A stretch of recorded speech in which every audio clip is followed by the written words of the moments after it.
ყველაფერი პოლიტიკაა. ჩვენ კი ვშიფრავთ კოდს, რომელიც გავლენას ახდენს შენზე. პოლიტიკური კოდი, ანალიზი, ფაქტები და კითხვები, რომლებსაც პასუხი სჭირდება.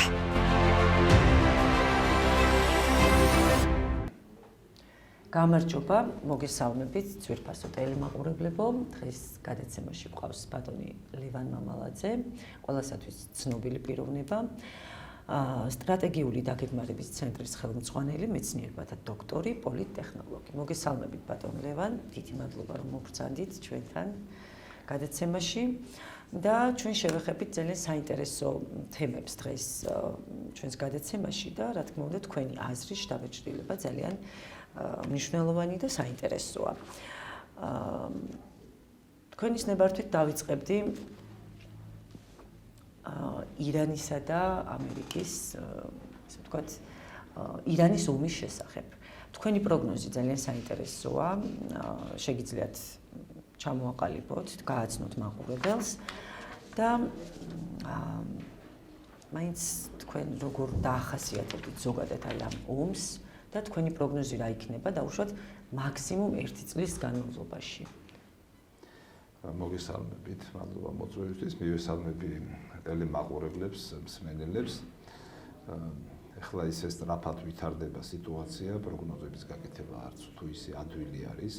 ეს სწრაფად ვითარება, შეცვლა ვითარებისა უკავშირდება როგორც საერთაშორისო ასპარეზზე, ასევე ქვეყნის შიგნითაც. ეხლა ნახეთ უცბად ცვლილებები გატარდა ძალოვან სტრუქტურებში საქართველოში.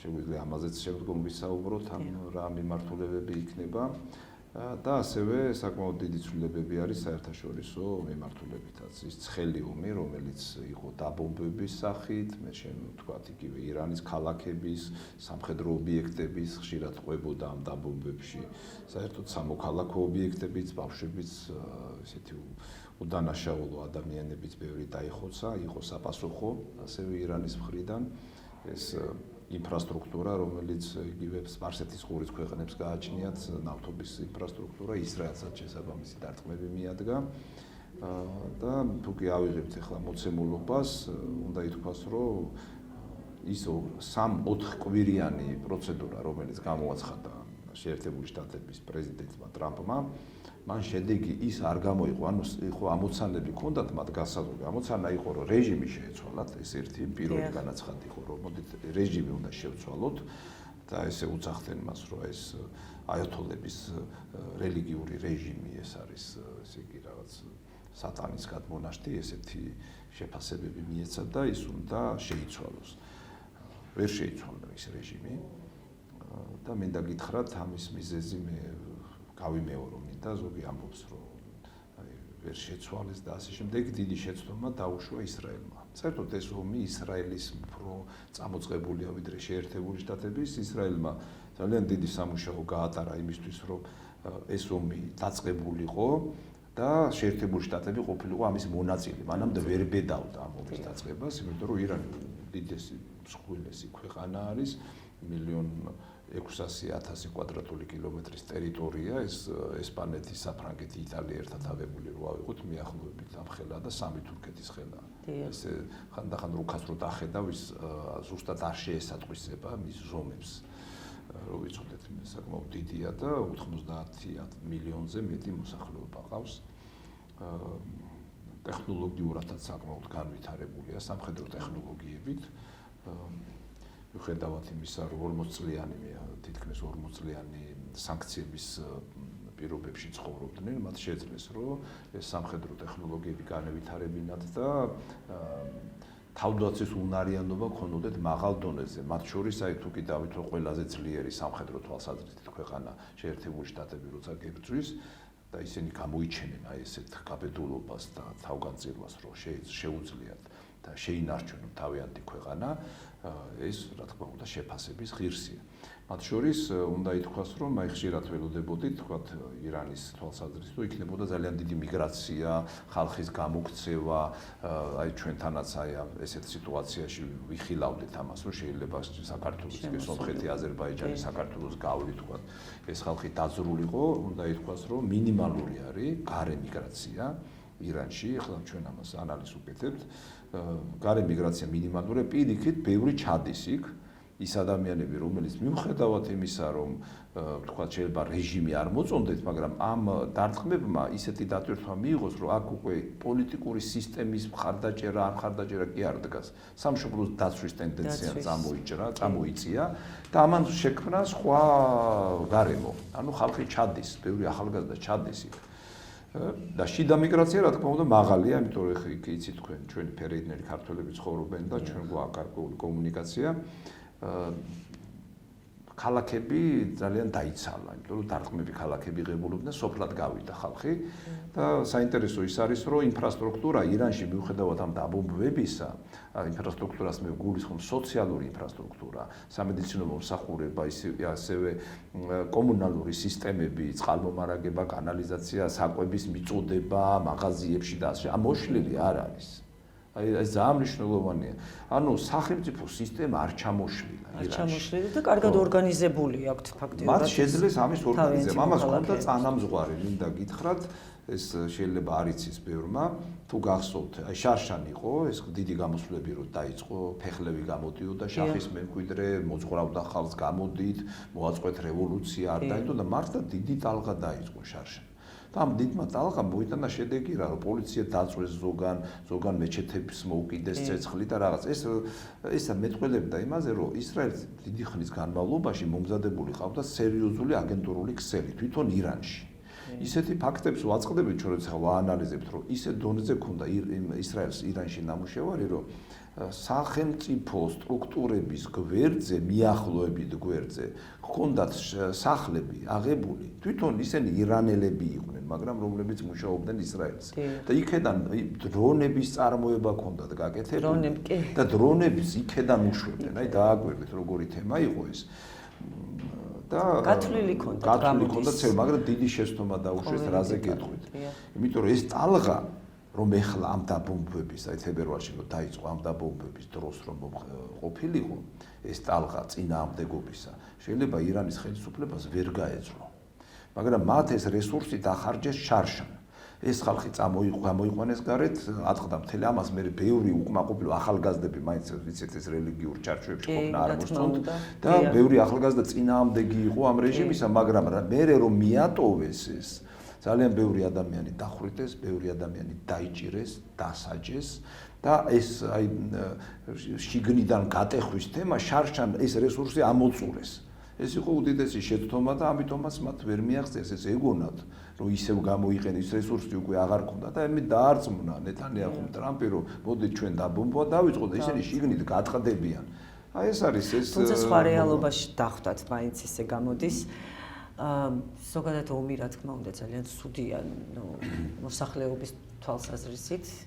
თავარი ესე ვთქვათ ის არის რომ ძალიან ბევრი ადამიანი იხოცება, ომის დროს საერთოდ ძალიან ბევრი ადამიანი იკარგება ქვეყანაში. მაგრამ რამდენად თქვენ როგორ ფიქრობთ, რამდენად მოსალოდნელია რომ ესეთი მწვავე და ესე ვთქვათ კიდევ დაბომბვები და ესე შემდეგ მწვავე მანიპულაციები გაგრძელდეს ირანის მიმართულებით, ანუ ირანის ესე ვთქვათ ირანში.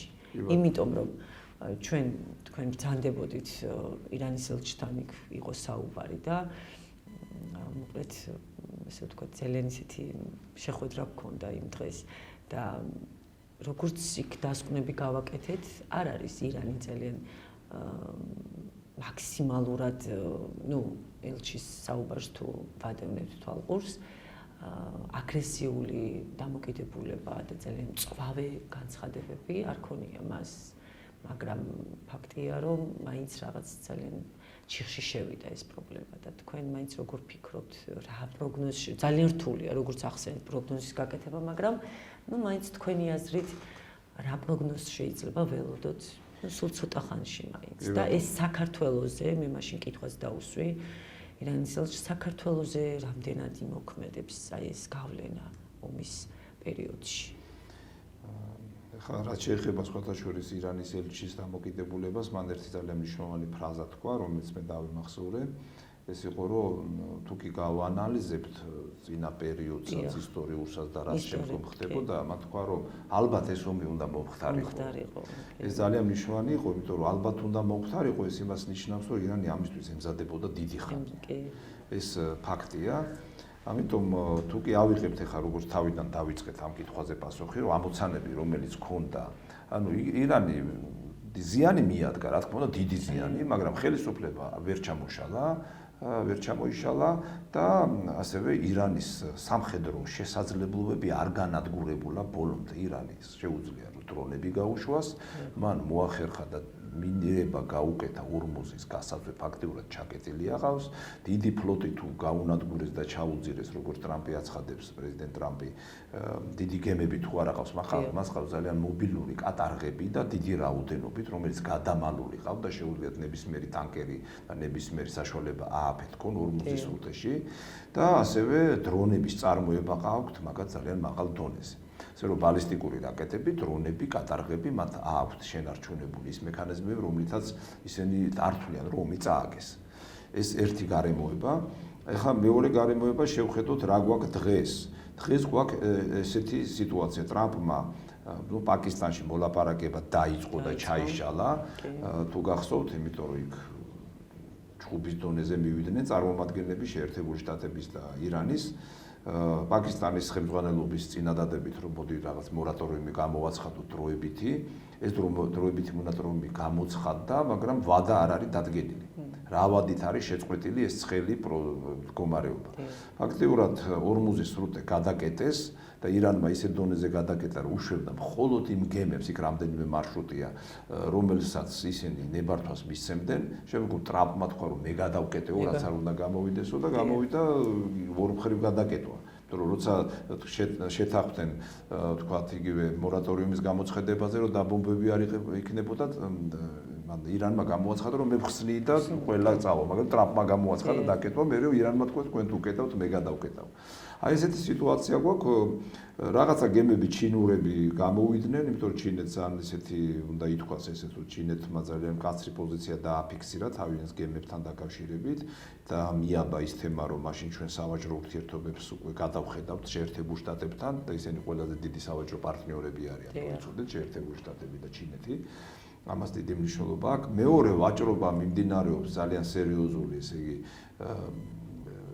ბევრმა ეს არ იცის, მინდა გითხრათ, ნავთობთან დაკავშირებით ფასების მომატება, ფასები რომ მოიმატა, რომ აი თუ კი შევხედავთ ამ პროცესში მონაწილეებს, ვინც არიან ირანს, მაგალითად ფასების მომატება თვითონ აწყობს, იმიტომ რასაც გაყიდის, უფრო მეც ღებულობს. ეს ერთი ფაქტორი, მოდით შევხედოთ. მეორე, ფასების მომატება ნავთობი პროდუქტებთან აწყობს რუსეთსაც. რუსეთს მძიმე ეკონომიკური მდგომარეობა აქვს და ის სანქციები, რომელიც დაწესებული ჰქონდა, მოსაზიანი იყო მისთვის. ეხლა ფასების მომატება მას საშუალება მისცა, რომ აი ეს დისბალანსი ეკონომიკური შეავსოს და რუსეთში ჩადის ეხლა ხან ვიეტნამის წარჩავიდა, ინდონეზიის პრეზიდენტი ჩავიდა და ცდილობენ, რომ ნავთობის რაღაც მარაგები, ალტერნატიული მარაგები მიიღოს. და რუსეთს ეხლა ყველა ეხოცება ეხლა ვთქვათ, მაგრამ იმდენი არა აქვს ყველა რომ დააკმაყოფილებს, მათ ჩინეთსაც ვერ დააკმაყოფილებს, რუსეთს იმხელა მოთხოვნილება აქვს ვთქვათ ჩინეთს, მაგრამ აქ ერთი ძალიან მნიშვნელოვანი მომენტია, იმიტომ თუ კი ავიღებთ ტრამპის ვთქვათ, თლათ არალოგიკურ ვთქვათ გარკვეულ გათვლებს, რომ ის მე პროგნოზირებას უჭირთ ყველა ექსპერტებს, იმიტომ რომ მისი ნაბიჯები თლათ პროგნოზში ვთქვათ ლოგიკაში არ ჯდება, მაგრამ გამოიკვეთა ძალიან საინტერესო ვთქვათ ტენდენცია, მინდა იმის თაობაზე გითხრათ. ესე იგი სტრამერის ბრიტანეთის პრემიერ-მინისტრის უარყოფითი დამოკიდებულება აი ჩვენ შევისწავლეთ და გამოიკვეთა იმით, რომ რატო არ ჩაერთო ამ ომში, იმიტომ რომ ეს ომი მიმართულია ბრიტანეთის გავლენის გაუქმებაზე სპარსეთის ყურეში. და ეხლა მინდა აგიხსნათ, რას უკავშირდება ეს. ბრიტანეთის გავლენა გამოიხატებოდა იმით, რომ მას ჰქონდა ყველაზე დიდი კონტროლი, თქვათ, სადაზღვეო სისტემაზე. აი ესეთი სადაზღვეო სისტემები, როგორც არის ლოიდი, მარქსი და ასე შემდეგ, ბრიტანული, ისინი ასეულობით მილიონ დოლარს ღებულობდნენ ყოველკვირეულად და ყოველ კვირაში. მიახლოებით თუ კი ადრე, თქვათ, 22,000 გემი მიახლოებით წელიწადში გადის იმ სრუტიდან, 22,000 გემი. 60-55 გემი ყოველ დღე გადიოდა. და დათვალეთ ისინი ყოველ გემის ფასეულობიდან გამომდინარე 0.25%-ს იღებდნენ. 0.25%. ეხლა უყურეთ, ეს ფასი გახდა 3%. რამდენჯერ გაიზარდა დააკვირდით. გაიზარდა ფაქტიურად 16 ჯერ გაიზარდა. ეხლა უყურეთ ეს ტრამპმა რა თქვა, ვერავინ ვერ გავა აქედან და ირანისა და იძახის ვერავინ ვერ გავა, ჩვენ გადაგვიხადეთ. ანუ ეს დაზღვევის სისტემა მოიშალა, ფაქტიურად ლოიდის და ამ იგივე მსხვილი სადაზღვევო სისტემური კომპანიები, მათ შორის ისინი გადამზღვევებიც არიან, იმდენად მსხვილები არიან, მათი თქვათ რა შვილობილია სხვა კომპანიები მოქმედებენ, მაგრამ გადაზღვევას ეგენი აკეთებენ. აი ამ ხელა თანხა ასეულობით მილიონი თანხა ყოველ კვირეულად ვავიღოთ რომელიც ტრიალებს ფაქტიურად გადაინაცვლა ირანისა და ტრამპის მოლაპარაკების საგნად იქცა. ბრიტანეთი უკვე გამოთიშულია. ვერაფერს ვერ იზრდა, რა უნდა გააკეთოს ახლა იქედან ისვრის ის ირანი, აქედან კიდე ტრამპის ავიამზიდებიდგანან ჩაკეტილი ყავს. ასე რომ ბრიტანეთს ამოაგდებენ აქედან, ეს დიდი კომერციული საკითხი არის და მე ვფიქრობ, რომ ერთ-ერთი მთავარი საგანი კულუარული, მოდი ესე ვთქვა, და არაღია მოლაპარაკების საგანი, მე ამას ახლა იმიტომ ვამბობ ჩვენ ანალიზის საფუძველზე ვაცხადებთ, იქნება სწორედ აი დავასკვევას დავარქმევთ თუ გასვლის გადასახადს რა მნიშვნელობა აქვს, რას დავარქმევთ, ანუ გემებმა რომ გაიარონ, სხვა შანსი არ არის რომ არ მოელაპარაკონ ან ირანს ან შეერთებულ შტატებს, ან რაზეც მოილაპარაკებენ იმ ფორმატში არ ჩაჯდებით. აი ეს ერთი ძალიან მნიშვნელოვანი მიმართულება, მე მაინც ველოდები რომ ცოტა ხანში ალბათ განახლდება მოლაპარაკებები. აქ ერთი მთავარი მომენტი იყო ისრაელის პოზიცია. ისრაელს არ აწყობს ირანის ასეთ მდგომარეობაში შენარჩუნება. უყურეთ როგორი სიტუაცია. ესეთ მდგომარეობაში თქვა ტრამპმა ბოლოს და ბოლოს თქვა, მე ამოცანა როგორც აცხადეს. გავიმარჯვე, სულ იძახის გამარჯვებულია. გავიმარჯვე, ეხლა დავამთავრეთ, ამოცანები შევასრულეთ და ირანი აღარ არსებობს. მაგრამ დროს ირანი არსებობს და ელაპარაკება მას, ხო? უნდა გავაცნობიეროთ რაც ხდება. ამიტომ ტრამპი თუ წავიდა იქედან, ირანი გამარჯვებული გამოდის, შინაარსობრივად. იმიტომ რომ სპარსეთის ყურე დიდარმა ქვეყნებმა როგორც არის საუდის არაბეთი, ემირატები, კუვეიტი, ბაჰრეინი, კატარი, ხო, ეს რომლებიც ძირითადი გამყიდველები არიან, თქვათ, ვაჭრობენ ამ იმითი ნავთობით და ნავთობპროდუქტებით, მათ არანაირი გარანტია არ აქვს ბაზები, რომელიც იყო, თქვათ, შეერთებული შტატების, ის ირანმა დაბომბა, ბაზები დაბომბა. და მართ გარანტია იმისა, რომ უსაფრთხოება ექნებოდა დაცული და ვერავინ ხელს ვერ დააკარებდა, დაინახეს, რომ ეს ვერ მიიღეს ფაქტიურად, ხო? აქ ამიტომ იქ გეოპოლიტიკური ურთიერთობები იცვლება უკვე სპარსეთის ყურეში. ამას ემატება კიდევ ძალიან სერიოზული გავლენა ირანის, თუ კი ამას შევხედავთ, ეს არის უკვე საუდის არაბეთის წითელ ზღვაში შესასვლელი. ის უცნაური ალდემ მარტის გასასვლელი თუ რაღაცა სახელი ცოტა გამოსათქმელად ძნელია, რომელსაც აკონტროლებენ იემენელები. იემენი ეს არის პროქსი ძალა ირანის. რელიგიურადაც აი მიახლოებით ხუსიტები ეს შიიტური მიმდინარეობის თემაა და ძალიან ახლო ურთიერთობა აქვს და სტრატეგიული ურთიერთობები ირანთან. მათ ეს გამოაცხადეს და რაკეტებსაც ისვრიან და ისრაელსაც ესვრიან იქედან. რო ვიცოდეთ ჩვენ. ასე რომ იქ კიდევ გადაკვეთეთ. ამან ეს თუ გადაიკეტა, ჩათვალეთ რომ გასასვლელი ხმელთაშუა ზღვაში, იგივე სუეცის არხით, ჩაკეტილი იქნება ის აზრდა განკარგოს. მაგრამ აქ მეორე მომენტია კიდევ გავითვალოთ. ისრაელს აქვს ძალიან ცფიერი დამოკიდებულება და პოლიტიკა, მათ ახლა ეს დიპლომატიური მე მგონი უფრო დიპლომატიური ძალიან ბევრს ფიქრობენ, მანამ ისინი ფიქრობენ და მოქმედებენ და მათი დიპლომატია უფრო ბომბებში გამოიხატება ირანთან მიმართებაში თუ ითქვას. იმიტომ რომ მათ ეს ისტორიული ის აქვთ დამოკიდებულება, ძალიან მნიშვნელოვანია თვითონ ეს სიონისტური მიმდინარეობა ამ ომში ხედავს, რომ ეს უნდა იყოს მოშაიხის მოსვლა, ანუ მესიის მოსვლა და მესამე ტაძრის თქვათ აღდგენა იგივე წმინდა მთაზე, ალაქსი, რომელიც ასევე მუსლიმებისთვისაც წმინდა ადგილად ითვლება, რომ ის ფაქტობრივად აღარ უნდა არსებობდეს. ასე რომ იქ არის ძალიან ესეთი მნიშვნელოვანი თემები, რომელიც ხშირად ან კონსპიროლოგიურ მიმართულებას ეკუთვნის, ან მართლაც, იმიტომ რომ ხედავთ ისრაელიც ასევე რელიგიური ქვეყანა, ხა ამას გამოცხადებული აქვს ირანს, რომ ისინი არიან ისლამური ქვეყანა, მაგრამ თავისი შინაარსით, აბა ვინც არის ისრაელში ნამყოფი, დაინახავთ, რომ იქ საკმაოდ მაღალი დონის რელიგიური სეგმენტია პოლიტიკაში, ძალიან მაღალი დონის.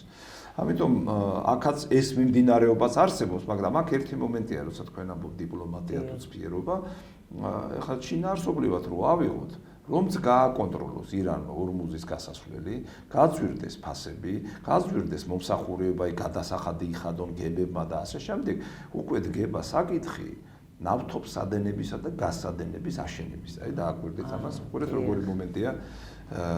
იმიტომ რომ როცა გაიზრდება, გნებავ დაზღვევა 3% რომელიც არის დღეს.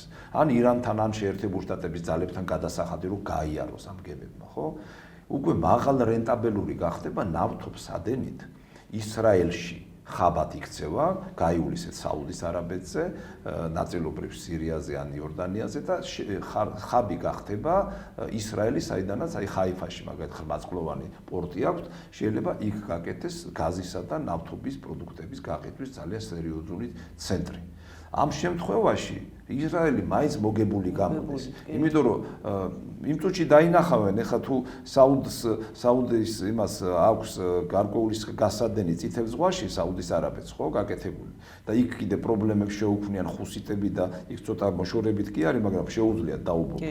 აქ დიდი თამაში მიდის და ვერ გაიგებ, ვის აი ზუსტად ვერ გასაზღვრა, ვის რომელ ფრონტზე მუშაობს. მეგობრებო, ამიტომ ისრაელს შეიძლება ისრაელს ესეც კი მომგებიანად გამოიყენოს. გამოიყურება, იმიტომ რომ მაშინ უკვე ინვესტიცია რო ჩადოდა იმაზე უდაბნოზე ნავთობსადენი გაატარო ისრაელის მიმართულებით. მთლიანად ეს ისეთი შემაჯამებელი იყოს იგივე ემირატების, საუდების, ბაჰრეინის, იმისი, რა ქვია, კატარის ეს საშუალებები პირდაპირ წავიდეს ისრაელში და აღარ დაჭირდება სრუტე, აღარ დაჭირდება ორმუზის სრუტე, ადელ რაც ქვია იმას სახელი, ენას მოგტეხავს ისეთი სახელი და სუეცის სრუტე არ დაჭირდება პირდაპირ უკვე ევროპისკენ და იქეთკენ თუ გნებავთ სხვა კონტინენტებისკენ ხაზი იქნება გახსნილი. ასე რომ ჩვენ არ გამოვრიცხოთ, რომ ეს ვარიანტი შეიძლება დადგეს. და ისე აქ ისრაელს გათვლილი რომ მე ვერ ხედავ რომ ისრაელი ასევე წაგებული გამოვიდეს ამ სიტუაციიდან. ყველა გათვლები რაც ახლა კეთდება, აი დღევანდელი მდგომარეობით, წაგებულს ვერ იტყვი რომ წააგო ამერიკამ, მაგრამ ამერიკამ შედეგს ვერ მიაღწია. აი ზუსტი ნათქვამია, გეთანხმებით კი. თუმცა ტრამპი შეიძლება მაინც სხვანაირად ფიქრობდეს, მე არ მიყვარს რაღაცა უაზრო ვერსიების საუბარი, ჩვენ რა მოცემულობა გვაქვს, იქიდან გამომდინარე შეიძლება ვთქვათ რა შეიძლება მოხდეს. მაგრამ ისე სწრაფად იცვლება ყველაფერი, ხო? ამ სრულიად ახალი მოცემულებები შეიძლება დადგეს. ამიტომ ჯერჯერობით ეს ვითარება არის. ფაქტიურად პროგნოზსაც ვერ გავაკეთებთ, მაინც მაქსიმალურად პროგნოზი გავაკეთეთ გამომდინარე იქიდან. თუმცა მაინც რა თქმა უნდა ღმერთმა უქნას რომ რაიმე გამწვავდეს და მაგრამ ერთი რაც არის ეკონომიკური თვალსაზრისით ჩვენ უნდა ველოდოთ რომ ფასები კიდევ გაიზრდება და ეს დაეთყობა ჩვენ ქვეყანასაც და ყველას დაეთყობა და ჩვენ ქვეყანასაც დაეთყობა. და აქ მე მithქვამს კიდევაც როგორ აიცით ხა როცა არსებობს სახელმწიფო სტრატეგია მაგალითად ხო მაშინ სტრატეგიული გადაწყვეტილებების მიღება ხდება. ჩვენ ერთი დიდი პლუსი გვაქვს და ვინც ამის წინააღმდეგი გამოდის, რა თქმა უნდა, პირდაპირ შეიძლება ითქვას, რომ სახელმწიფოს ინტერესების წინააღმდეგია, როცა გამოდიან და ამბობენ, რომ აი რატო ააშენეს ყულებში ნავთობგადამამუშავებელი ქარხანა, ნავთობგადამამუშავებელი ქარხანა, როცა ქვეყანას აქვს, მისი რეიტინგი აბსოლუტურად სხვა არის. ანუ შენი ეკონომიკური უსაფრთხოების გარკვეული სეგმენტი უკვე შენ მოგვარებული გვაქვს, ასე თუ ისე. ეს ძალიან მნიშვნელოვანია. ესე რო შევხედოთ, ხო? იმიტომ რომ ეს ჯგუფები ხო სხვა ქვეყნის ინტერესებზე მუშაობენ. ჩვენი ინტერესი რა არის, რომ ჩვენი ქვეყანა შიგნით დაკმაყოფილდეს, გავანებოთ ფასების ზრდას. ეს არის საერთო საბირჟო ვაჭრობის, თქვათ, ვაჭრობიდან გამომდინარე. რაც არის საერთაშორისო ფასები, თქვათ, იგივე ნავთობზე, ნავთობპროდუქტებზე, თქვათ, მიახლოებით იგივე ფასები ვრცელდება მთელ მსოფლიოში. არავინ იაფად არაფერს არ მოგცემ, დიდად იაფად, ხო? ამიტომ როცა და შეიძლება ამან დეფიციტი წარმოშოს და როცა ქარხანა არის, ესე იგი გამონებოთ ფასებს თავი დეფიციტის დაძლევის გარკვეული ბერკეტი ქვეყანას გააჩნია. მაგრამ როცა ვამბობთ ჩვენ სტრატეგიაზე და სტრატეგიულ ქმედებებზე, ეს გამოიხატება შემდეგში. როცა ფასების ზრდა დაიწყო, მაშინ სახელმწიფოს აქვს იმის საშუალება, რომ გამოყოს საკმაოდ სერიოზული თანხები, შეისყიდოს ნავთობპროდუქტები, მაქსიმალურად ესე იგი შეავსოს სახელმწიფო თუ კერძო საცავები და შემოიღოს რეგულაციები, რომ ფასების მატება არ იყოს დიდი ამპლიტუდით, ესე დავარქვი, სხვა არავარდეს ფასი. და ეს არ არის გაკეთებული სამწუხაროდ, არ ვიცი, არ გამოეპარათ, ვერ მიაქციეს ყურადღება, ყველა შემთხვევაში ჩვენთან რეალურად რო ავიღოთ, თითქმის 1 ლარით გაიზარდა ყველა სეგმენტ, ყველა ხარისხის ნავთობი, დიზელი და ასისა, ბენზინი და დიზელი თითქმის 1 ლარით გაიზარდა. ზოგი 1 ლარით გაიზარდა, ზოგი ცოტა ნაკლები.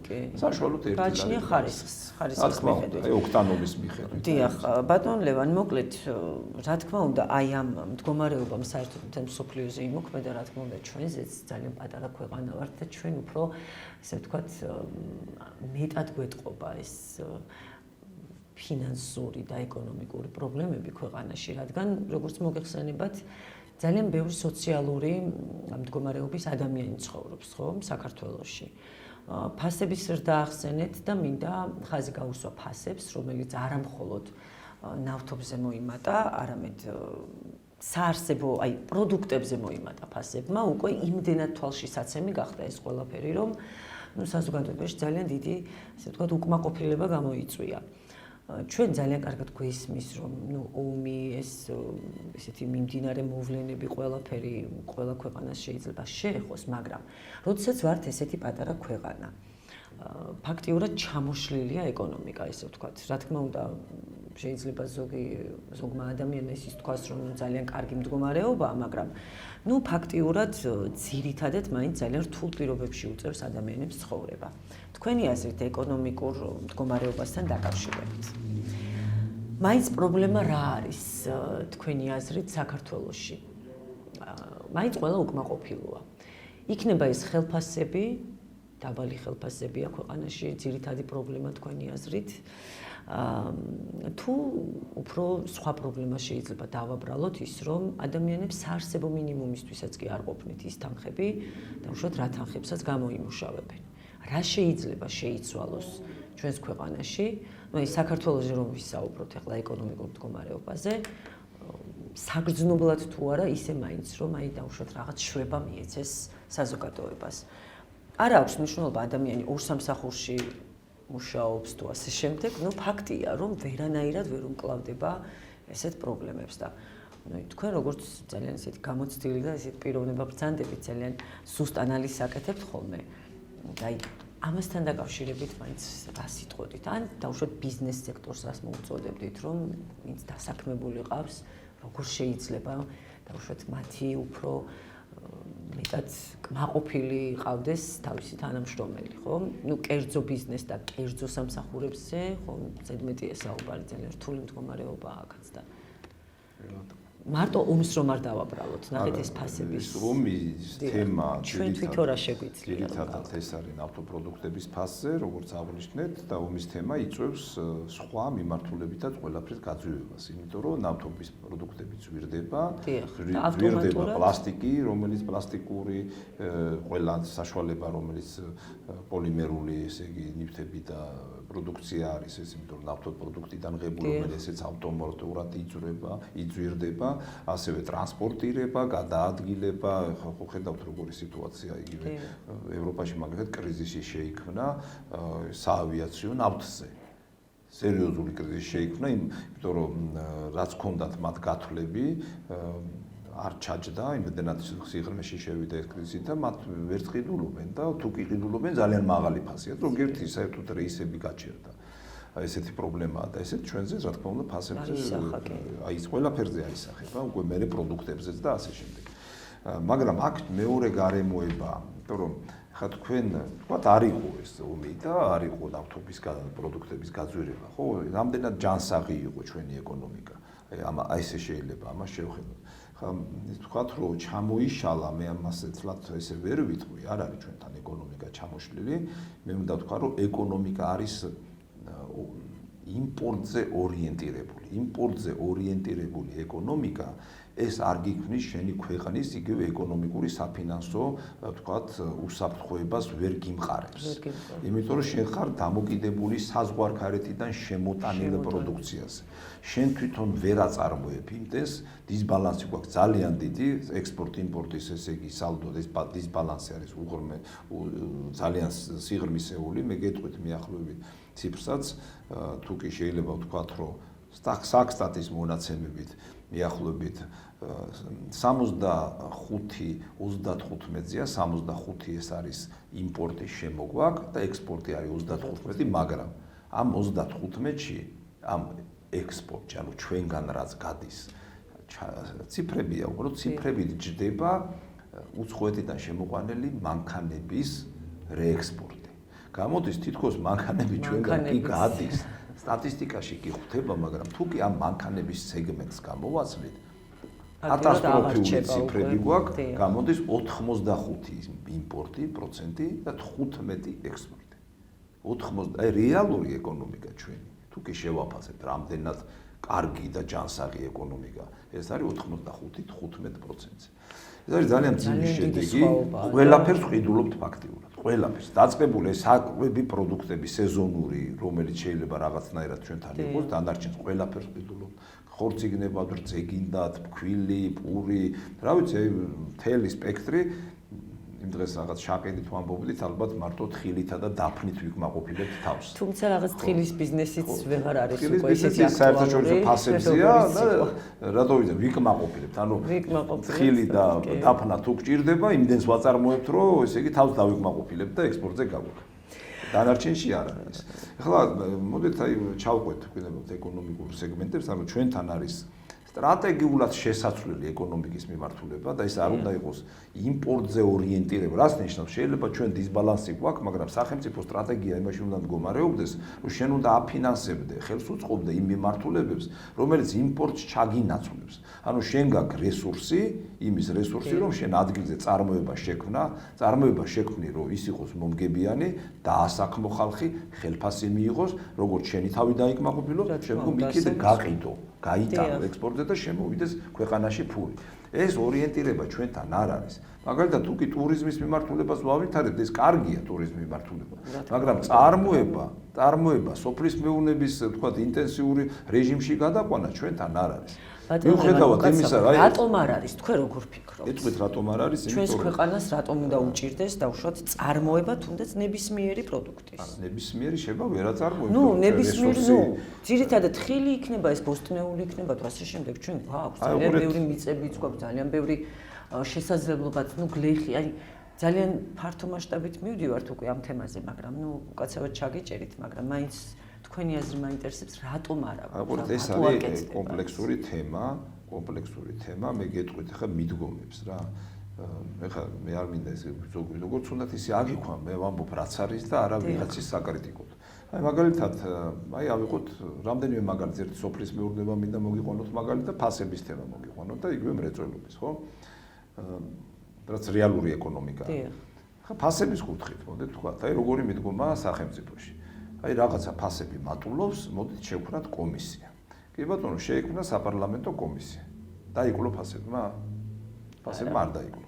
ანუ აქ როგორ არის, მე მესმის ეს, რომ შეიძლება ადამიანებს დაანახო, რომ ხელისუფლება ზრუნავს ფასების რეგულაციებზე, რომ კომისია შეიქმნა. თუ კი ამას შემდგომ შედეგი მოყვებოდა, ხო? მე რაღაცა ძალიან ესეთი კომიკური სიტუაცია შეიქმნა. ხა კი შეიძლება ვთქვათ, რომ სოფლიო ფასებმა გაიმომა, არ გადგინა ეს კომისია მაშინ. ან რა გვინდოდა ეს კომისია? აი, ჩვეულებრივად სახელმწიფომ რა უნდა ქნას ფასებთან დაკავშირებით, ხო? ძალიან მარტივი არის ეს. აი, არაფერი არ ჭირდება, მას ჭირდება ჩვეულებრივი რეგულაციების შემოღება. რას ნიშნავს რეგულაცია? ფასებს შენ ვერ დაავალებ. როგორც კი დაავალებ, ეს ნიშნავს, რომ საბაზრო ეკონომიკის პრინციპი უნდა მოარღვიო და შეიძლება ფასებში უხეშ ჩარევამ დეფიციტი გამოიწვიოს. ეს ხშირად ვინც საბჭოთა კავშირში უცხოვრია და ახსოვს, მის შემდგომ პერიოდებში ესეთი რამ ხდებოდა. ანუ აქ რა ხდება, ესეც ახალი არაფერი არ არის, მაგის შემოწმება ძალიან მარტივია. არის აი შემოდის პროდუქტი, მაგალითად, ძირითადად ხო ჩვენ შევყიდულობთ, ანუ ჩვენ ვიკვებებით შემოტანილი პროდუქტი, ძირითადად, ხო? ძალიან მარტივია იგივე, თუ გინდა რძე, გინებავთ ხორცი, გინებავთ ხორბალი, გინებავთ პირველადი მოხმარების საშუალებები, მაგალითად პურის ფქვილი, რძე, ხორცი, მოდი ეს ავიღოთ, ხო? და ბოსტნეული თქვა, რომელიც არასეზონურია. რა უნდა მაგის შემოწმება? რატოა ეს ფასი, ხო? ჩვეულებრივად მოყვები. სად იყიდა, ვერ დაგიმალავს ამას, იმიტომ რომ ინვოისი, რომელიც შემოდის, წერია იქ. კი. აი წერია პირდაპირ მაგალითად ისა რა ქვია, დროხის ხორცი. და წერია ფასი, შემოვიდა რუსეთიდან, ან თურქეთიდან რაღაც ბოსტნეული წერია, ფასი გიწერია ეგ. ვიცით ეს ფასი, ხო? მე სად წავიდა, ხო? გავყვეთ. წავიდა საწყობში, საწყობიდან წავიდა ქსელში. საწყობში რამდენი დაემატა ქსელში, რამდენი დაემატა და დახლზე რამდენი დაემატა. რა თქმა უნდა, აი ყველა საბუთი არის. რა თქმა უნდა. არაფერი არ უნდა ამას მარჩელო. მაგრამ მაშინ უნდა გააკეთო რა. შენ თუ ხედავ პირველ რიგში პირველადი მოხმარების საგნებზე პენსიონერებს დაბალხეთფასიან ადამიანებს რომ უჭირს და ვფიქრობს რომ ერთი პური იყიდოს თუ რაღაცა ის სტაფილო იყიდოს თუ ერთი ნაჭერი ძეხვი ხო ესე დონეზე რო ყავს დაყვანილი რომ მას უნდა გაუადვილო და ფასები დაიჭირო რაღაცა ფორმატით ხო აქ არის ორი გზა ან შემოგაგ რეგულაციები რეგულაცია ნიშნავს რომ შენ აი ამ ყველა ეტაპზე არეგულირებ პროცენტს უწესებ რომ შენ ამ პროცენტზე მეტის დაწესების უფლება არ აქვს იმიტომ რომ ჩვენ ვერ გავაკონტროლებთ რა შესყიდვის ფასებია რომ შეიძლება 1 ლარი იყოს მე $2 თქვა თან რუბლი ან ის რა ქვია იგივე ის თურქეთის ლირა სიტყვაზე ხო აი რა ფასია იქ ხო არის ინვოიში შენ უნდა დაუწესო პროცენტული მარჟა რამდენი შეუძლება დაუწესოს და დაამატოს. ამაზე მეტის დამატების უფლება არ უნდა კონდეს. აი ეს მექანიზმია. ეს არის მექანიზმი ძალიან მარტივი. რა თუნდა ამას რაღაც გარკვევები და შენამდე ზუმა, ეხლა ურჩევენ საქმეს ბიზნესმენს. ბიზნესმენი სულ დაინტერესებულია მეტი დააწეროს. შენ რეგულირება შემოიღო, ისე რომ არ დააზიანო ბიზნესი, მათთვის ეს იყოს მომგებიანი, მოგება კი არ უნდა წაართვა, მაგრამ ფას ნამატის რეგულაციების შემოღება შეიძლება. ეს არის მექანიზმი. მეორე თემა არის ეს არის სუბსიდირება. ანუ შენ თუ ხედავ რომ აი ამ პროცესში იმდენად შეიცვალო რომ ფასი მაღლა მიდის ხო შენ შეგიძლია სუბსიდირების თემა შემოიღო ძალიან მარტივია ეხლა გადავდივარ სუბსიდირების თემის გამოყენება ეხლა არ ვიცი რამდენად შევდივართ ეხლა პროფესიონალურ თემებში ხო აი გეტყვით ეხლა ერთი მაგალითი საინტერესო მაგალითია რატო ეხლა აი მაგალითად ეს ფეროშენადნობები ავიღოთ ხო ფეროშენადნობები რომლის მადანი გვაქვს ჩვენ ანუ როცა შენ გინდა რომ განავითარო შენი წარმოება ხო ესე იგი შენ რესურსი უნდა გქონდეს გააქვს ადგილზე მისი რესურსი მისი ესე პირველადი წყარო მადანი ვთქვათ და შემდგომ უკვე აწარმოებ და ის უნდა იყოს მომგებიანი რას აკეთებ თუ კი შენ ვიღაცა კონკურენციას გიწევს საზღვარგარეთ და ფასები თამაშობს შენ უნდა გააკეთო სუბსიდირება იყურეთ რა გვაქვს ახლა შედეგად ჩვენ მოიპოვებენ მადანს მერე ჩამოდის ეს ზესტაფონში ეს არის ფეროშენო დიდი ქარხანა ფეროშენადნობებს აქ ერთი პლუსი რომ მას მისი ენერგეტიკა იქ არის მისი პროდუქციის ყველაზე დიდი პროცენტი მას უჭირავს რა რომ ეს სილიკო მანგანუმი და ფეროსილიციუმი და აი სხვადასხვა პროდუქციებია რომელიც უნდა გამოუშვა იმას აქვს თავისი ენერგეტიკული ბაზა ანუ უიაფებს მაგრამ იმასაც უჭირს გაყიდვა საერთაშორისო ფასების ესე იგი ვალატილობა იმდენად მაღალია მაგრამ არის კიდე უამრავი, სადაც ბევრი ადამიანია და ასე მცირე საწარმოები, რომლებიც ამადანს მოიხმარენ და ასევე უშვებენ პროდუქციას. ეს არის ზესტაფონში, რუსთავში უამრავი, აი რუსთავი აიღოთ ხო, სამრეწველო ქალაქი უნდა იყოს. ხო? უამრავი ეგეთი, ყველა გაჩერებული. ეხლა რა უნდა გააკეთოს სახელმწიფო სტრატეგიაზე როცა ვლაპარაკობ? აქ უნდა დათვალო. აი უყურეთ, ეხლა თქვი ამბობენ რომ ჩვენი საქმე არ არის, ფასები დავარდა და ესენი თუ არ მუშაობენ, ჩვენი საქმე არ. როგორ არ არის შენი საქმე? ეს რო არ მუშაობს, დასაქმება არ არის, ხალხი ხელფასს არ ღებულობს, ხელფასიდან დანარიცხს ფონდებში. ჯანდაცვის ფონდი, საპენსიო ფონდში შემოსავლს სახელმწიფო არ ღებულობს, გადასახადებს არ ღებულობს. მარტივი თემა არის, უნდა დათვალო ეს. შენ რო მაგალითად როცა უყურებ ენერგეტიკის მაგალითად არის ენერგეტიკაში არის ყველაზე მეტი თქვათ ესენი ფულს იხდიან და ენერგეტიკის გამო არიან წამგებიანები ანუ ელექტროენერგია იმდენად მაღალია ამ პროდუქციაში რომ ამათმა რომ ეს გადაიხადონ ხო წაგებაზე მუშაობ რა უნდა გააკეთოს სახელმწიფო ენერგეტიკის სუბსიდირება უნდა გააკეთოს ანუ ის ნაწილი ან მთლიანად ან ნაწილობრივ ელექტროენერგიის ხარჯი სახელმწიფო უნდა დაუფაროს და როგორ უნდა დათვალოს ეს აი მე რო ვიხდი მაგალითად თქვენ გეხმარებით საწარმოებს რომ თქვენ უნდა დაგიფაროთ სუბსიდირება გაუკეთოთ ხარჯებს რაც ენერგეტიკაში არის პროდუქცია გაიაფთეს თქვენი და გაყიდოთ საზღვარგარეთ რამდენია ეს სუბსიდირება და ესენი რო ამუშავდებიან, რამდენი შემოვა გადასახადის სახით ბიუჯეტში, სახელმწიფო ფონდებში. აი ძალიან მარტივია. ანუ შენ დაკეთებ სახელმწიფო ბიზნეს, სუბსიდირებას უკეთებ, ფული დახარჯე, სიტყვაზე დახარჯე მილიონი და შემოგივიდა 1.5 მილიონი. ესე იგი გასაკეთებელია სუბსიდირება. არის. და ამას უყურეთ რა მოყვება ხელფასების გაცემაც, ამუშავებაც, გადასახადი. აი ეს არ არის ეს სტრატეგია. მივხვდით როგორი თემა. გადავიდეთ სოფლის მეურნეობას. აი ხა ყვები ხო ამას. სოფლის მეურნეობა, აი ხა ვიძახით აგრარული ქვეყანა ვართ. რითი ვართ აგრარული ქვეყანა? აგრარული ქვეყანა თუ ხარ, შენ თავს მაინც უნდა იკმაყოფილებდი, ხო ესეა. აი გასაგებია ღვინო ტრადიციული ასე შემდეგ და კიდე კაი რომ ღვინის მიმართულებითაც ეხა არ ვიცი რამდენად სად ყველაფერი დალაგებულია, მაგრამ ასე თუ ისე ექსპორტზე გადის. ექსპორტზე გადის და ღვინის რაღაც ტრადიციები აღდგა და ეს მისასალმებელია, ხო? შევხედოთ სხვა მიმართულებებს. აი ხა როგორ არის მიდგომა, მინდა ესეც აგიხსნათ. აი ძალიან კარგი სხვადასხვის ბიძინა ივანიშვილმა ბატონმა ბიძინამ გამოაცხადა რომ უნდა იყოს ქვეყანაში იაფი ფული. ერთ-ერთი პირველი განაცხადი იყო. ეს იაფი ფული როგორ შექმნეს? შეიქმნა ეს მიმართულებები. შეიქმნა როგორ? ანუ სახელმწიფო გამოაცხადა რომ მე სახელმწიფო ბიუჯეტიდან ვაფინანსებ გარკვეულ მიმართულებებს. სოფლის მეურნეობა ავიღო. ეს არის აწარმოეს საქართველოს გარკვეული პროგრამა და დანერგეს საქართველოს და მსგავსი სოფლის მეურნეობის განვითარების სააგენტო და რომლებიც ამას კურირებას უწევენ. ანუ სხვადასხვა მიმართულებებს თქვათ შეიძლება იყოს 70%-იანი, 50%-იანი გრანტი და დანარჩენი არის თქვათ შეღავათიანი კრედიტი. ეხლა რა ვღებულობთ? უყურეთ სტატისტიკა ავიღოთ. ამას სპეციალურად უყურებდი სტატისტიკას.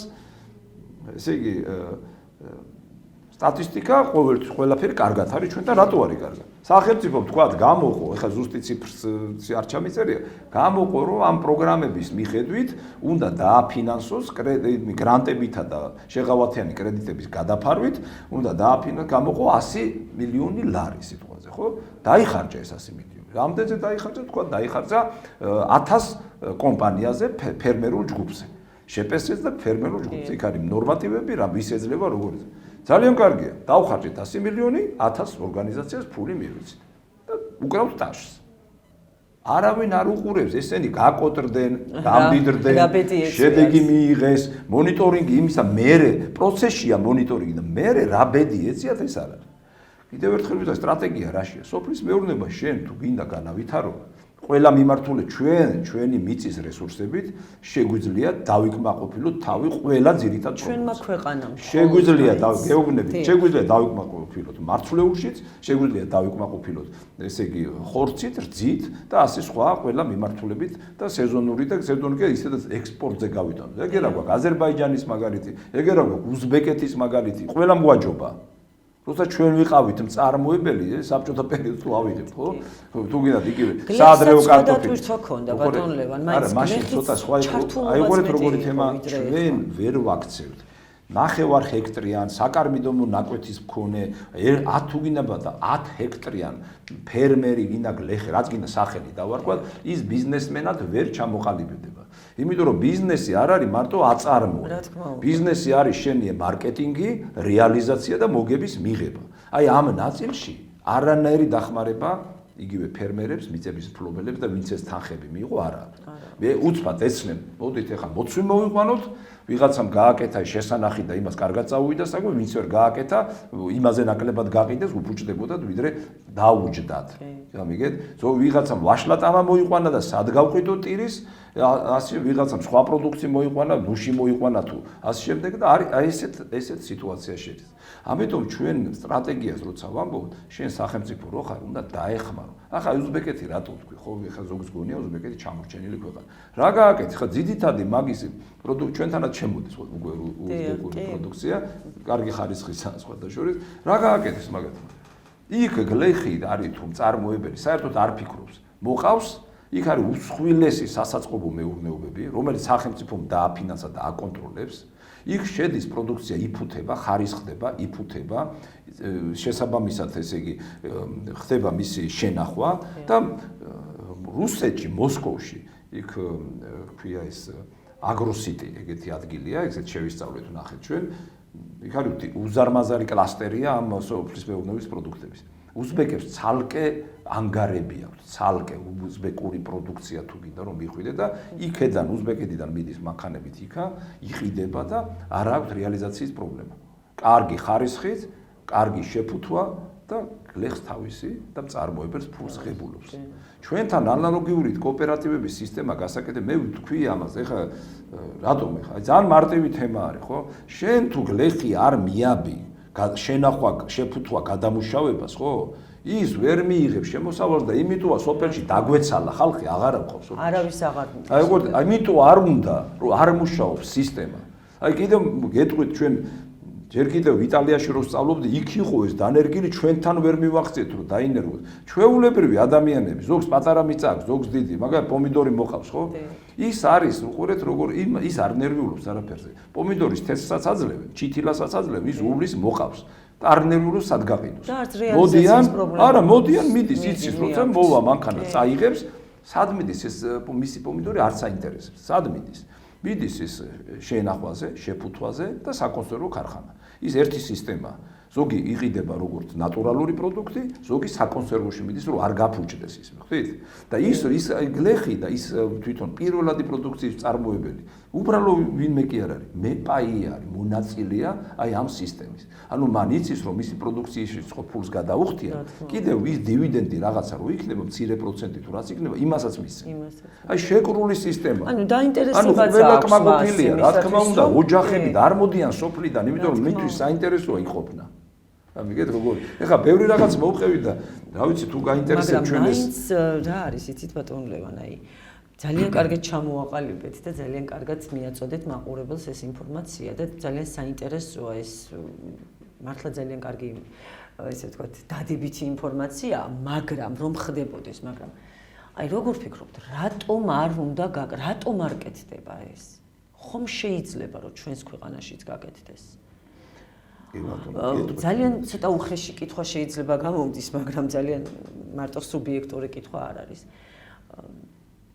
როგორ ფიქრობთ, ეს არ კეთდება იმიტომ, რომ არიან რაღაც ცალკეული, ესე ვთქვათ, ადამიანები თუ ბიზნესის წარმომადგენლები თუ, ნუ ვინც გნებავთ ის დავარქვათ, რომლებსაც თავიანთი კერძო ინტერესები აქვთ ამასთან დაკავშირებით, რომელიც არ ზრუნავს საერთოდ ეხა ქვეყანაში რა იქნება, მთავარია მე გავაკეთო, მე ესე ვქნა და ეხა გლობალურად არ ფიქრობს. თუ უბრალოდ რაღაც იმის პრობლემა გვაქვს, რომ აი ჩამოვაყალიბოთ ეს ყველაფერი, გავწეროთ ეს გეგმა, თუნდაც აი თქვენ რაზეც ისაუბრეთ ეხლა, რომ დაიწყოს ქვეყანამ ამაზე ზრუნვა და ამის კეთება, ხომ? აი ვახსენეთ, სოფელში არავის გაჩერება არ უნდა.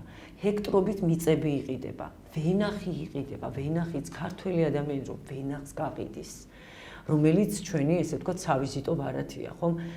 ეს ხომ მიუთითებს იმისკენ, რომ უკვე ინტერესი კი არა, იმედიც აღარ აქვს ადამიანს, რომ აი დაუშვათ რომ დავიწყო, აი რო გავაკეთო მერე, აი რაც ბრძანეთ თქვენ, სად გავაკეთო რეალიზაცია, აი რა ვქნა ის გამიფუჭდა, წამალი არა მაქვს, ეს ვერ გავაკეთე, ის ვერ ტრაქტორი არ მაქვს.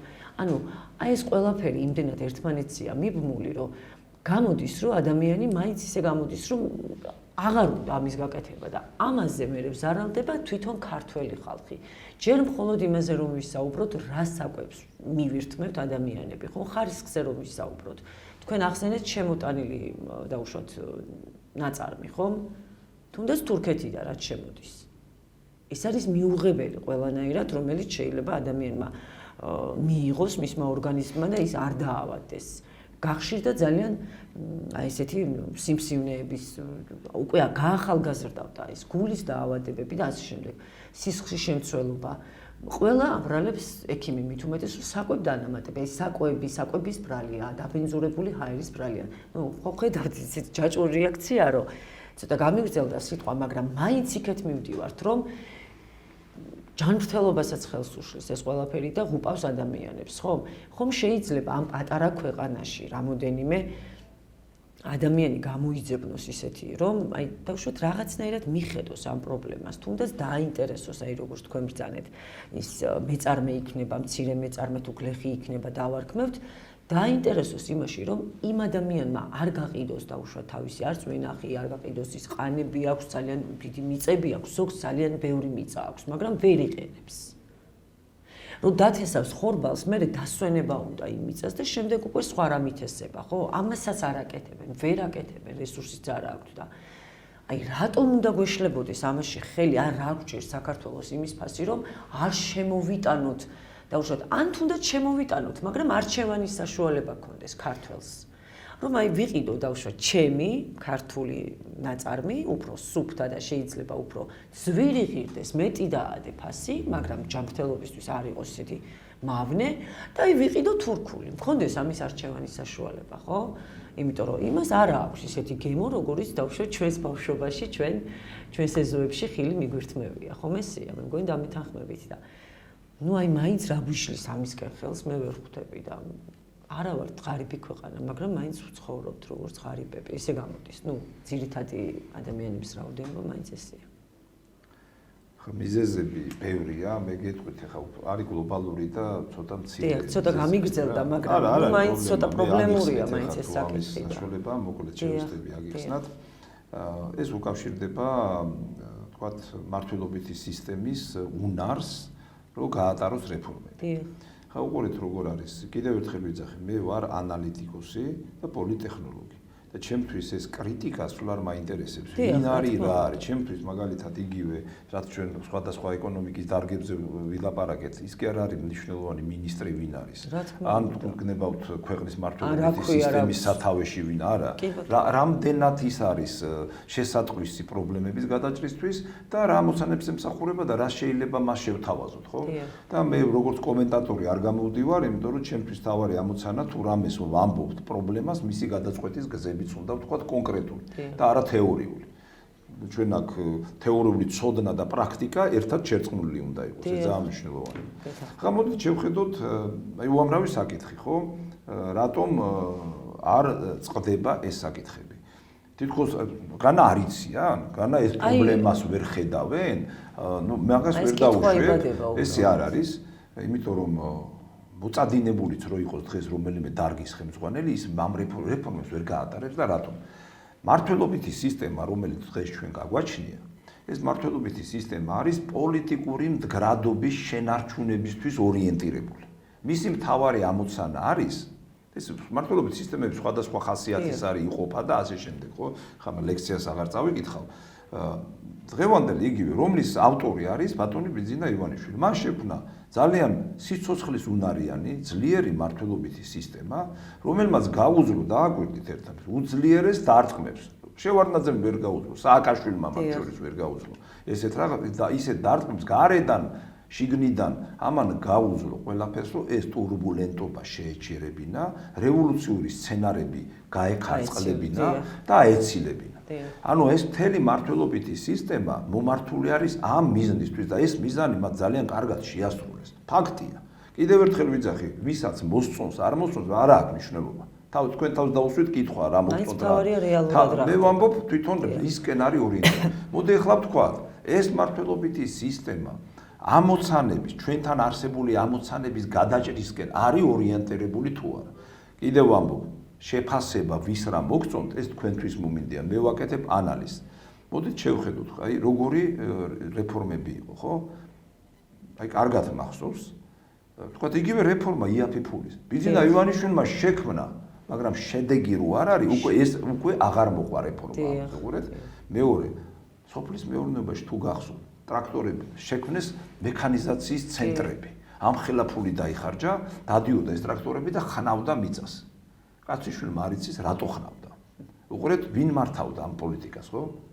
ანუ კაცმა თქვა, მოდი ეს კარგი საქმე გავაკეთოთ. უკვე შიგნით ვეღარ წავიდა, იმიტომ რომ თვითონ სისტემა კიდევ ერთხელ გეუბნებით, სისტემა არ იძლევა იმის საშუალებას, რომ რეფორმები გაატარო სექტორული.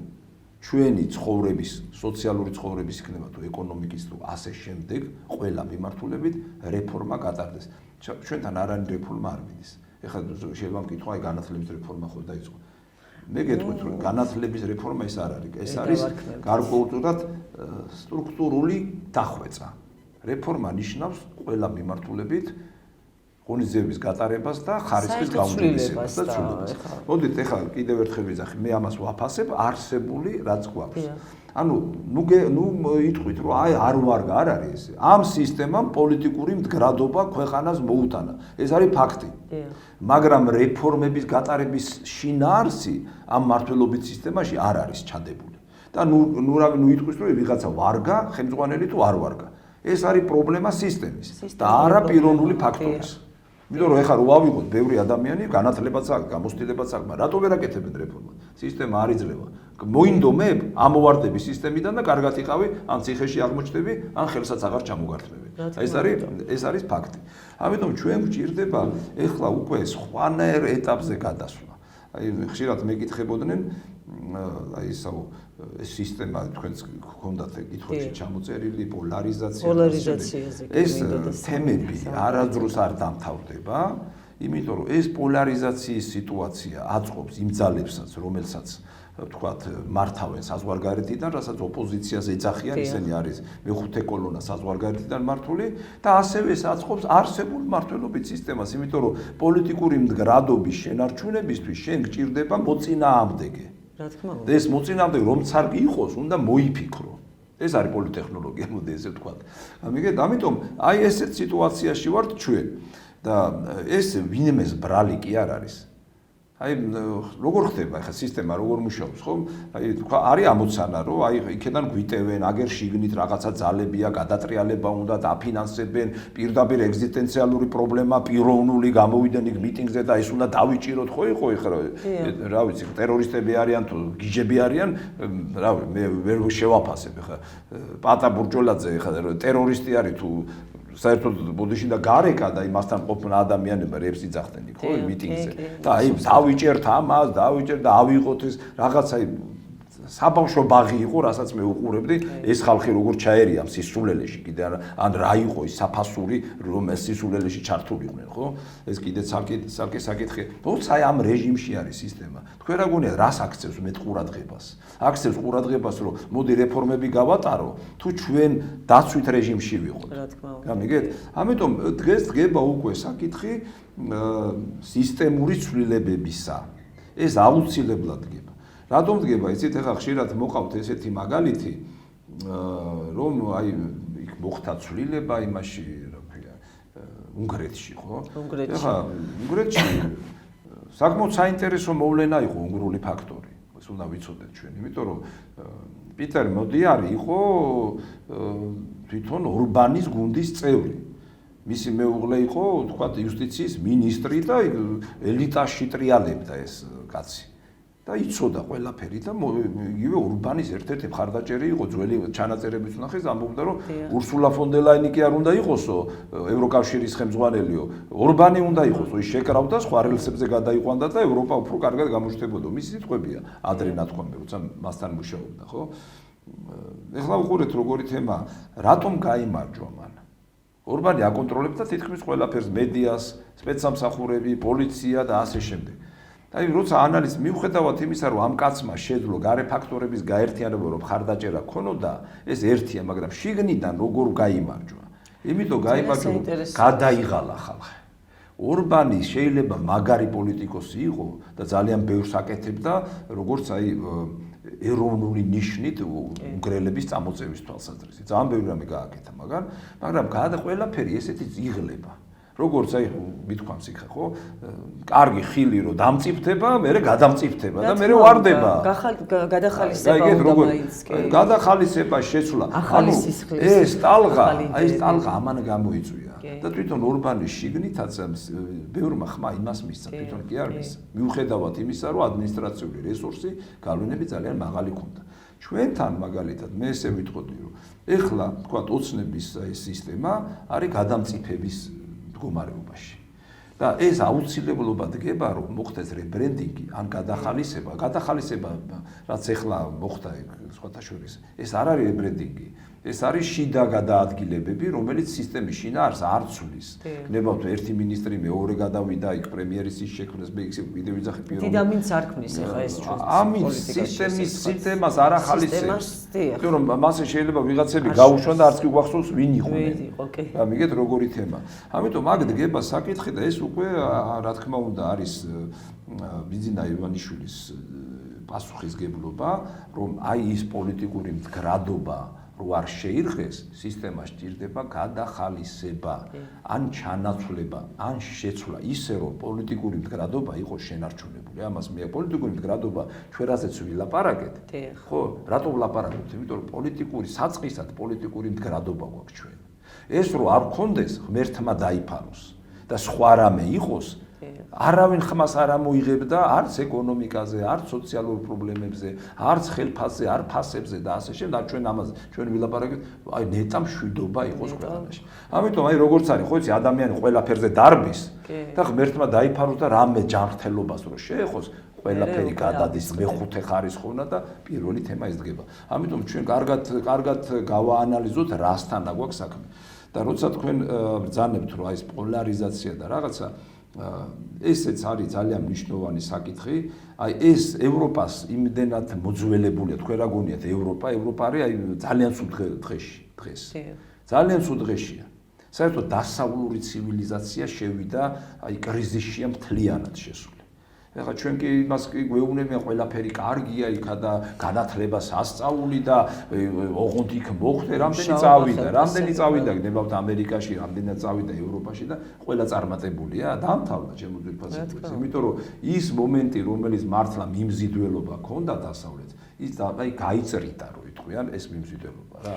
დღეს ჩვენ გვაქვს უნარი, ჩვენი ქვეყანა უფრო კარგი გავხადოთ, ვიდრე რაღაცა ქვეყნები, რომელსაც ასახებენ. ზუსტად და ბოლოს მინდა ბატონ ლევან მაინც ევროპაზე ვისაუბრეთ და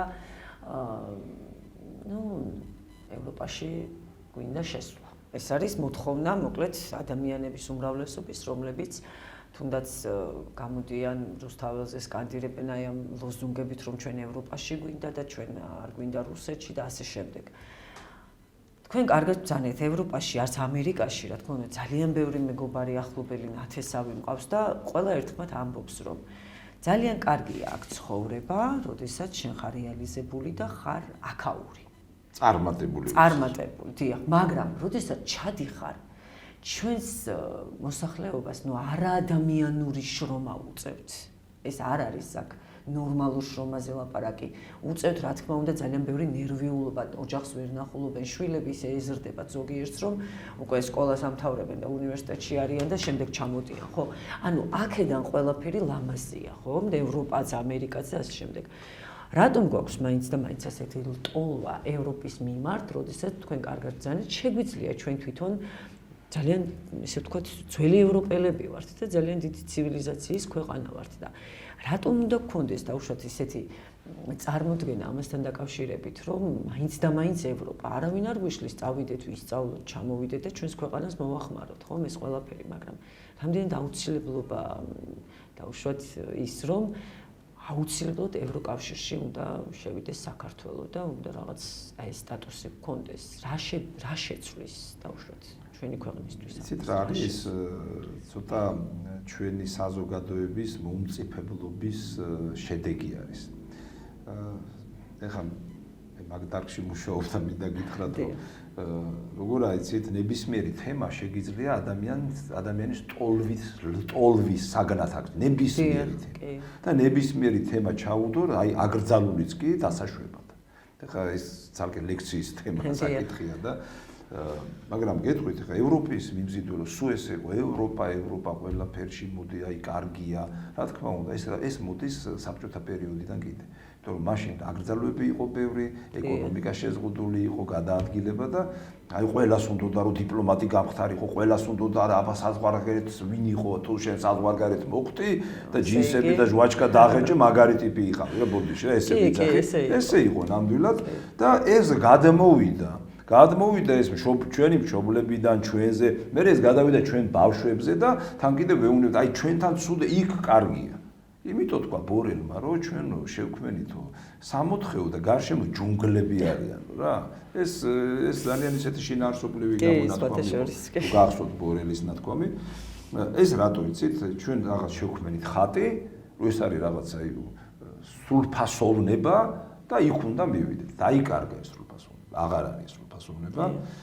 შეიძლება იყო, იმიტომ უკეთესობა იყო, სრულფასოვნება ეს ცოტა ისეთი სხვა კატეგორიის მცნება და შედარებით უკეთესობა იყო, ეს უკეთესობა უკვე აღარ არის.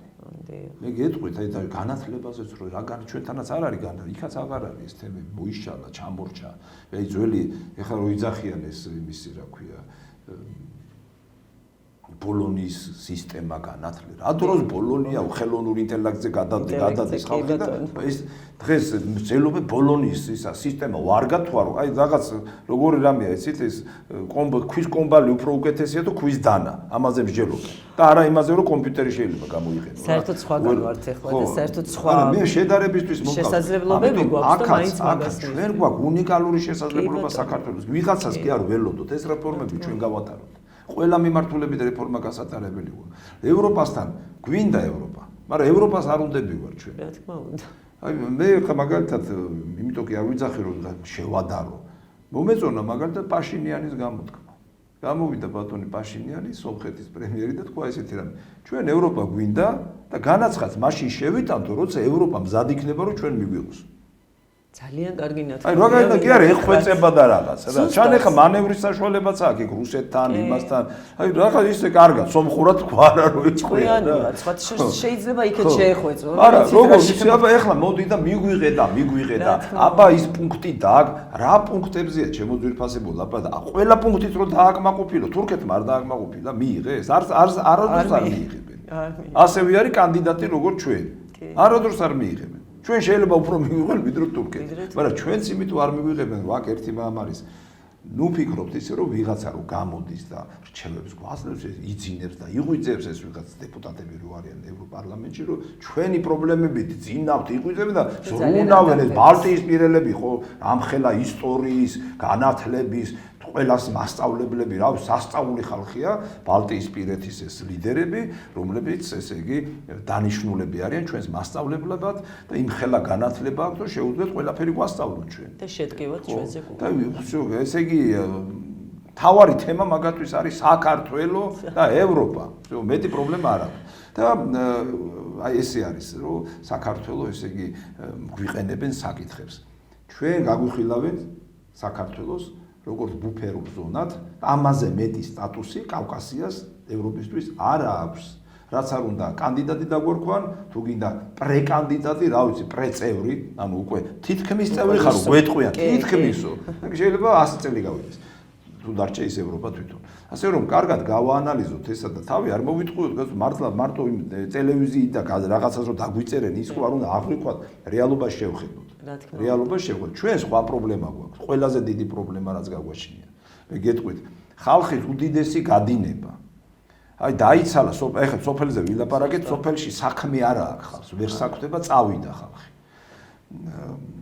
1,780,000 ადამიანი არის გასული ქვეყნიდან, ემიგრანტი. აქედან 1,520,000 არის ეთნიკურად ქართველი წასული. რატო ვიძახი ახლა შევადარეთ? 1,520,000 წასულია. სოფლები დაცარიელდა. ეს ტენდენცია თუ შენ არ ჩუნდა, შობადობის კლება, ახალგაზრდობის გადინება, ანუ რეპროდუქციის უნარის მქონე ახალგაზრდის გასვლა, სიკვდილიანობის მატება, ერის გადაბერება, ჩვენ რას მივიღებთ იცით ცოტა ხანში?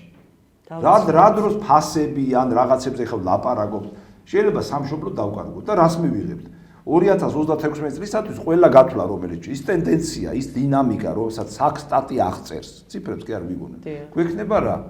2036 წლიდან, მიახლოებით 10 წლის, 8-10 წლის შემდეგ შევდივართ დემოგრაფიულ კოლაფსში. ეს რას ნიშნავს? ეს ნიშნავს იმას, რომ მოსახლეობა დაეცემა 2,600,000-მდე.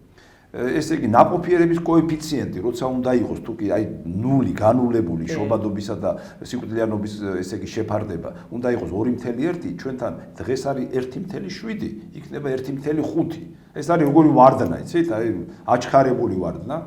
ყოველი მესამე იქნება 65 წელს გადაცილებული, დაბერებული. ანუ ერის გადაბერება ეს ეკონომიკაზე მოქმედებს პირდაპირ შენ ვერაფერს ვერ განავითარებ და ხდება ეთნიკური ჩანაცვლება ყოველი მეოთხე იქნება უცხოელი 70% სოფლების იქნება დაცარიელებული საზღვრისპირა ტერიტორიების დაკარგვის უდიდესი საფრთხე დადგება ყველანაირი ბრძოლის და ყველანაირი სისხლისწყლის გარეშე.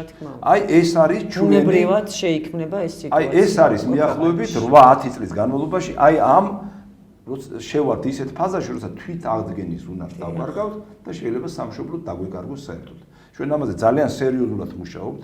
მთელი პროგრამები გვაქვს მომზადებული, იგივე რესურსი რა გვაქვს, ეს არის ემიგრანტების დაბრუნება, ეს არის რეპატრიანტების, ანუ ემიგრანტი არის საქართველოს მოქალაქე, რომელიც შეიძლება დავაბრუნოთ წასული, რეპატრიანტი არის, რომელიც საქართველოს მოქალაქე არ არის, მაგრამ ქართველია. ეს რესურსიც გვაქვს ჩვენ, ძირითადი რესურსი არის რუსეთი და ყოფილი საბჭოთა კავშირი, ძირითადად რუსეთი, ფერეიდნელი ქართველები, თურქეთში ჩვენებურები და ასე შემდეგ. ამას ყველაფერს თვლი და თუ კი ამას არ მივხედეთ ჩვენ, ხო? ამაზე დიდი საფრთხე ჩვენ ქვეყანას არ ელის. აი 3000 წელს ვითვლით და შეიძლება უფრო მეტიც დავთვალოთ, რომ ჩვენ ვარსებობთ როგორც ერთეული, ხო? აი საერთო მსოფლიო პოლიტიკურ სცენაზე. ჩვენი სახელმწიფო სხვადასხვა სახელი თქვათ, ხო? მინდა კოლხეთი, იბერია და ასე შემდეგ და დიალოგი და არ მინდა ხა მაგაზე გავყვეთ საინტერესო ისტორიული საუბარი. ისე შეიძლება გავქრეთ ჩვენზე ხმას არავინ აღარ ამოიღებს და იტყვიან აი როგორც დაკარგულ ერებზე და ქვეყნებზე ამბობენ ესენიც აი წაიშალნენ რა. ამიტომ უნდა მივხვდეთ ამ თემას. სახელმწიფო პრიორიტეტად უნდა ვაქციოთ დემოგრაფიული უსაფრთხოება. აი ამაზე ჩვენ მუშაობთ, ძალიან საინტერესო აი ყოველკვირეული კონფერენციებს ვატარებთ, ონლაინ კონფერენციებს, უამრავი საკითხი დამუშავებული გვაქვს და მე მაინც ვიმოდევნებ, რომ ამის სათავეში საქართველოს პრეზიდენტი უნდა ჩაუდგეს. ეს იქნება ყველაზე დიდი კვალი, რომელიც შეიძლება პრეზიდენტმა დატოვოს. აი წინამორბედები ნახე, რამეს იტყვით, რა კვალი დატოვეს. აი მარგულაშვილმა რა კვალი დატოვა, ერთ-ერთი დაასახელეთ.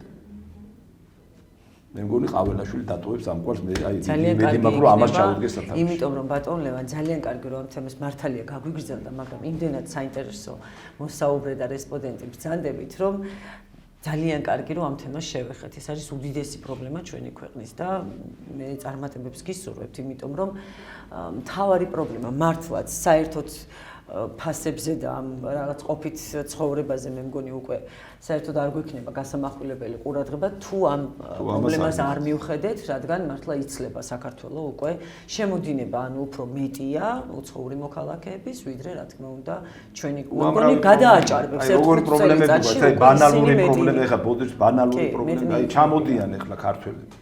და უნდათ მიიღონ ის ქართველი ეთნოსი, თუ და იგივე ფერეიდნელი, ხო? შეამოწმე, გადაამოწმე, რომ ვიღაც არ შემოგვეპაროს, მაგრამ კაცო თანამემამული სტატუსი არ მისცემ, გააწამებ ყველანაირ პრობლემას, გაიქცევა ეს ხალხი, იმის მაგევრად რომ ხელი შეუწყოთ, ჩვენთან ეს პირობები დღეს არ არის, ეს მთელი კომპლექსია, რომ როგორღაც აი შევიდეთ, რომ პრიორიტეტად ვაქციოთ დემოგრაფიული უსაფრთხოება, აი უსაფრთხოებას სიტყვას ხმარობ, იმიტომ რომ სამშობლოს არსებობა არ არსებობა როცა დგას, დემოგრაფია არის სწორედ უსაფრთხოების საკითხი. ზუსტად.